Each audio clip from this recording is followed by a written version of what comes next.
40 নম্বর কবিরা গুনাহ হইল কাউকে ঝগড়া বিবাদের সময় বা যে কোনো সময় কাউকে গালিগালাজ করা, এটা হলো কবিরা গুনাহ, হারাম। এটা থেকে সবার বিরত থাকা অপরিহার্য কর্তব্য। এই সম্পর্কে নবী করিম সাল্লাল্লাহু আলাইহি ওয়াসাল্লামের হাদিস, যে হাদিসটা আব্দুল্লাহ ইবনে আমর রাদিয়াল্লাহু তাআলা আনহু বর্ণনা করেছেন, রাসূল করিম সাল্লাল্লাহু আলাইহি ওয়াসাল্লাম ফরমান, আরবাউম মান কুন্না ফীহি কানা মুনাফিকান খালিসান ওয়া মান কানাত ফীহি খাসলাতুম মিনহুন্না কানাত ফীহি খাসলাতুম মিনান নিফাকি হাত্তা ইয়াদআহা ইযা উতুমিনা খানা ওয়া ইযা হাদ্দাথা কাযাবা ওয়া ইযা আহাদা গাদারা ওয়া ইযা খাসামা ফাজারা। রাসূল করিম সাল্লাল্লাহু আলাইহি ওয়াসাল্লাম ফরমান যে চারটা গুণ, চারটা চরিত্র যার মধ্যে পাওয়া যাবে সে খাঁটি মুনাফিক হিসেবে বিবেচিত হবে। এই হাদিসটা পিছনে আরেকটা কবিরা গুনাহের মধ্যে গেছে। রাসূল করিম সাল্লাল্লাহু আলাইহি ওয়াসাল্লাম বলতেছেন, যার মধ্যে চারটা চরিত্র একত্রে পাওয়া যাবে সে একজন খাঁটি মুনাফিক হিসেবে বিবেচিত হবে। আর যার মধ্যে এই চারটা চরিত্রর মধ্য থেকে কোনো একটা চরিত্র পাওয়া যাবে, তার মধ্যে মুনাফিকের একটা চরিত্র পাওয়া গেল যতক্ষণ না সে তা পরিত্যাগ করে। কথা বুঝাইছে? একত্রে যদি চারটা গুণ পাওয়া যায়, চারটা চরিত্র যদি তার সাথে একত্রে একসাথে পাওয়া যায়, তাহলে সে খাঁটি একজন মুনাফিক।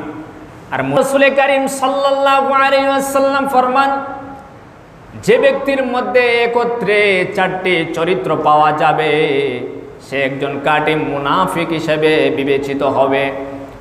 আর যার মধ্যে চারটা চরিত্রর মধ্য থেকে চারটা চরিত্র একসাথে পাওয়া যায় না, কিন্তু যে কোনো একটা গুণ তার মধ্যে পাওয়া যায়, যে কোনো একটা চরিত্র তার মধ্যে পাওয়া যায়, তাহলে ওই ব্যক্তির মধ্যে মুনাফিকের একটা চরিত্র আছে, কিন্তু তাকে খাঁটি মুনাফিক বলা যাবে না। কিন্তু সে যদি পরিত্যাগ করে তখন আর মুনাফিক থাকবে না, মুনাফিকের চরিত্রটা তার মধ্যে থাকবে না। রাসূলুল্লাহ সাল্লাল্লাহু আলাইহি ওয়াসাল্লাম বলেন, এক নাম্বার চরিত্র হইল ইযা উতুমিনা খানা, যখন তার কাছে কোনো আমানত রাখা হয় তখন আমানতের মধ্যে খেয়ানত কইরা বসে। ওয়া ইযা হাদ্দাথা কাযাবা, যখন সে কোনো কথা বলে তখন মিথ্যা কথা বলে। ওয়া ইযা আহাদা গাদারা, যখন সে ওয়াদাবদ্ধ হয় কোনো চুক্তি করে তখন ওয়াদা ভঙ্গ করে, চুক্তি প্রতিশ্রুতি ভঙ্গ করে। ওয়া ইযা খাসামা ফাজারা, যখন কারো সাথে ঝগড়া বিবাদে লিপ্ত হয় তখন অশ্লীল ভাষায় গালিগালাজ করে। তাহলে অশ্লীল ভাষায় গালিগালাজ করা এটা শুধু কবিরা গুনাহ যে এরকম না, এটা মুনাফিকের চরিত্র। এটা মুনাফিকের চরিত্র, শুধু কবিরা গুনাহ না, মুনাফিকেরও চরিত্র। তাহলে গালিগালাজ করা যাবে? হ্যাঁ, আপনারা তো করেন। তাহলে অশ্লীল ভাষায় যারা গালিগালাজ করে এরা শুধু কবিরা হারাম গুনাহে লিপ্ত না মুনাফিকের চরিত্রের মধ্যেও লিপ্ত? কথা কইনা দিয়ে আপনারা, হ্যাঁ, মুনাফিকের চরিত্রের মধ্যেও লিপ্ত নাই তো আজে আপনারা বেজার নি? বেজার হইলে কোকা প্রত্যেক শুক্রবার খালি ইউসুফ জুলেখার কিচ্ছা হইব, খুশি করবার লাগে।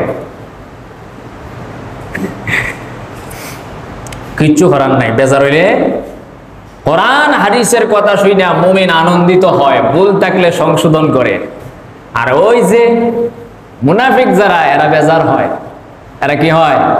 বেজার হয়। রাসূলুল্লাহ সাল্লাল্লাহু আলাইহি ওয়াসাল্লাম যখন কোরআন নিয়ে আইছেন, হাদিস নিয়ে আইছেন, তখন বেজার হইছে কারা? কাফিররা আর মুনাফিক যারা রং ধরছে কিন্তু আসলে মুসলিম নয়, কিন্তু রং ধরছে মুসলিমের, এরা বেজার হইছে। আর ডাইরেক্ট যারা ইসলামের বিরুদ্ধে, হেরাও কি হইছে? বেজার হইছে। কিন্তু যারা ইসলাম কবুল করছে এরা বেজার হয় না, এরা খুশি হয়েছে। কয় মোহাম্মদ বলছেন? হ বলছেন, তাহলে আলহামদুলিল্লাহ আমরা খুশি।